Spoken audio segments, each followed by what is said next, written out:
Hello everyone, this is me Rahul. तो आज की इस वीडियो में हम बात करेंगे इकोनॉमिक्स के इम्पोर्टेंट टॉपिक की, जो प्रीलिम्स पॉइंट ऑफ व्यू से काफ़ी इम्पोर्टेंट है। तो सबसे पहले बजट आ जाता है। बजट के लिए हमें पीआईबी से समरी इसकी करनी पड़ेगी।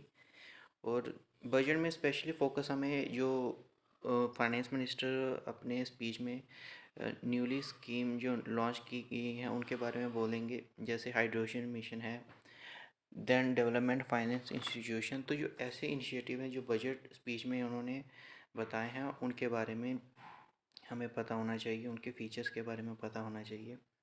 देन इकोनॉमिक सर्वे में मोस्ट ऑफ द टाइम जो ग्राफ्स होते हैं जो उस मतलब बुक में दिए गए होते हैं उनको देखना पड़ता है।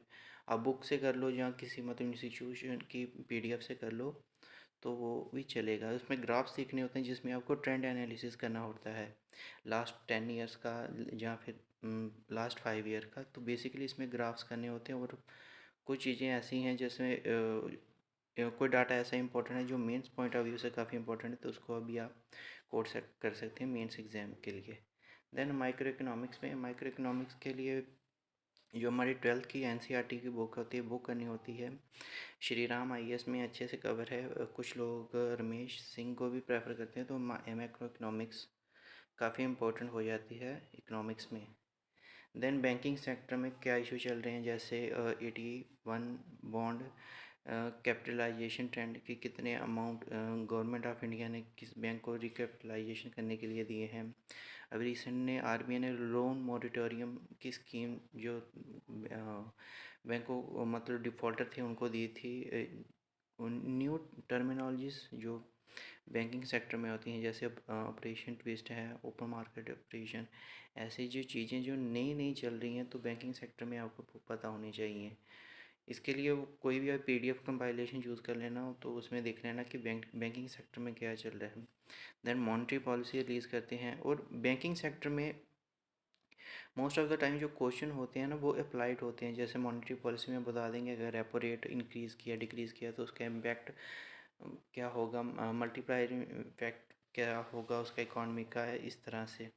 देन स्कीम में एक काफ़ी देर से 2-3 मंथ से ये स्कीम न्यूज़ में चल रही है, जैसे इंसेंटिव लिंक स्कीम। इससे पहले भी यूपीएससी ने स्कीम्स इसके बारे में पूछी हैं, तो स्कीम्स इंपॉर्टेंट होती हैं इनके लिए। फिर देन उसके बाद इंटरनेशनल इंस्टीट्यूशन जिसमें आईएमएफ होगी, वर्ल्ड बैंक होगी। इसमें पिछले 2-3 सालों से ये देखा गया कि इनकी जो रिपोर्ट्स हैं उनके बारे में पूछते हैं। जैसे वर्ल्ड बैंक की ईज़ ऑफ डूइंग बिजनेस का उन्होंने पूछ लिया था, उसके इंडिकेटर के बारे में। आईएमएफ के बारे में वो पूछते हैं। डब्ल्यूटीओ काफ़ी देर से न्यूज़ में है, तो इनके बेसिक पॉइंट फीचर्स पता होने चाहिए कि किस कारण से ये न्यूज़ में थे और क्या क्या चेंजेस इसमें आए हैं। देन एग्रीकल्चर में एक स्कीम चल रही है फार्मर्स की जो इनकम डबल करेंगे 2022 तक। तो एग्रीकल्चर के बाकी ट्रेंड क्या चल रहे हैं, क्रॉपिंग आपको पता होनी चाहिए, कौन सी क्रॉप इंपोर्ट एक्सपोर्ट की जा रही है।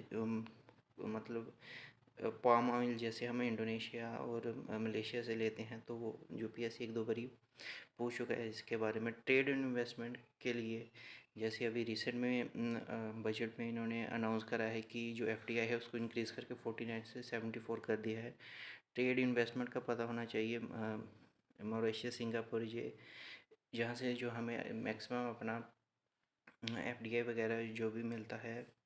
देन टैक्सेस का अभी रिसेंट में जो एक इशू चल रहा है कि पेट्रोल और के ऊपर जो टैक्सेस लगाए हैं गवर्नमेंट ऑफ इंडिया में, जीएसटी कंपनसेशन सेस इशू चल रहा था थोड़ी देर पहले इनडायरेक्ट टैक्सेस का। तो ये टैक्सेस का जो पैटर्न पता होना चाहिए। इकोनॉमिक सर्वे के ऊपर सबको से अच्छे से इसको जो पैटर्न होता है उससे आपको पता चलेगा कि हाँ लास्ट 5 ईयर में इंक्रीज़ हुआ है कि डिक्रीज़ हुआ है।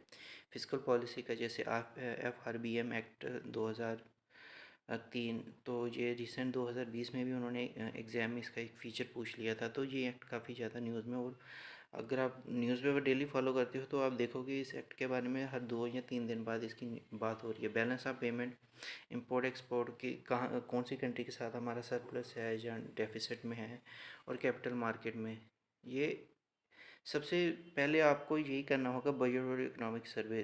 तो उसके बाद ये इसी पैटर्न में आप चलते जाइए तो इकोनॉमिक्स के लिए जो भी इम्पोर्टेंट चीज़ें हैं वो इसमें कवर हो जाएंगी।